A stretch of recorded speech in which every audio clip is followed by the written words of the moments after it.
வணக்கம். இது ரூபா ஆல்பம்னோட 2வது பாட்டு செந்தூரக்க பூவே.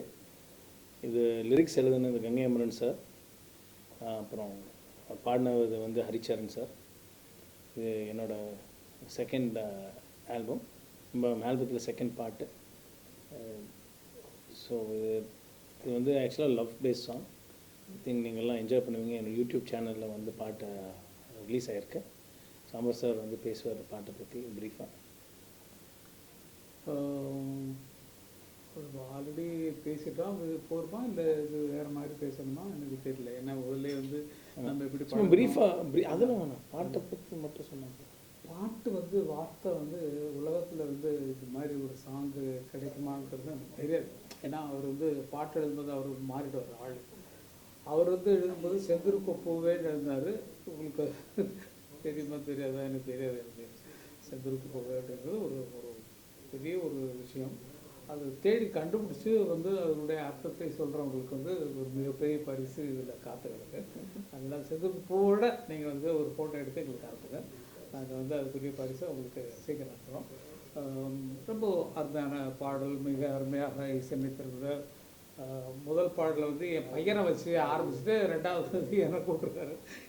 நீங்கள் இது எழுதியிருக்கீங்க இந்த பாட்டை, அப்போ ஆப்வியஸ்லி நீங்கள் தானே வரணும். அது எல்லாமே எங்கள் குடும்பத்தில் ஒருத்தர் மாதிரி சரணம் சரி, இவங்களும் சரி, எல்லாமே நாங்கள்லாம் ஒரு இசை குடும்பம் அப்படின்றதாலும் அதை விட இணைப்பாக இருக்கக்கூடிய ஒரு சொந்தங்களில் ஒன்று இந்த 3 பேருமே இருக்கிறோம். ஆகவே எங்கள் குடும்பத்தோடு இணைந்த இவர்களோடு சேர்ந்து இந்த ஆல்பத்தில் பங்கு பெற்றது எனக்கு மிக மிக மகிழ்ச்சி. வாழ்க சரண். எல்லோருக்கும் வணக்கம். ஸோ செந்தூரக்க பூவே அப்படிங்கிற ஒரு பாடலை பாடினதில் ரொம்ப ரொம்ப சந்தோஷம். சதீஷ் அவரோட மியூசிக்கில், அமரன் சார் அவர் எழுதின வரிகளில். இப்போது நமக்கு இந்த காலகட்டத்தில் வந்து எல்லாருமே நம்ம வீட்டில் அடைஞ்சு கிடக்கிறோம். ஸோ நல்ல ஒரு இசை கொடுக்கணும், கேட்கணும் அப்படிங்கிறதுக்கு எல்லாருக்குமே ஆசையாக இருக்கும். ஸோ அந்த ஒரு நல்ல ஒரு இசையாக இந்த பாடல் இருக்கும்னு நினைக்கிறேன். எல்லோரும் இந்த பாடலை கேட்டு என்ஜாய் பண்ணுங்கள். ரொம்ப சந்தோஷமாக இருக்குது. நான் வர்ச்சுவலாகவே வீட்டில் ரெக்கார்ட் பண்ணி அனுப்பிச்ச பாடல் இது. ஸோ இந்த ஸ்டூடியோவும் போகாமல், நீங்கள் யூஸ்வலாக பார்க்குற இந்த விஷுவல்ஸ் அந்த மாதிரிலாம் ஒன்றுமே இல்லாமல் வீட்டிலையே நான் ரெக்கார்ட் பண்ணி இவரோட தொலைபேசியிலேயே எல்லாத்தையுமே கோஆர்டினேட் பண்ணி இந்த சாங்கை பண்ணோம்.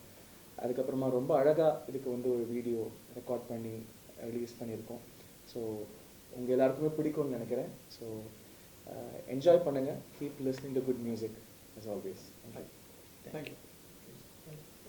இன்றைக்கு எப்படி சொல்கிறதுன்னு நமக்கு தெரியல. எங்கும் பார்த்தாலும் ஒரு நோயின் தொல்லைகள், வேண்டாத இழப்புகள் எல்லாம் நடந்துட்டு இருக்கு. இந்த நேரத்தில் இன்றைக்கி காலையில் எழுந்ததுமே நமக்கு கேட்ட நியூஸே விவேக் அவர்களுடைய செய்தி தான்.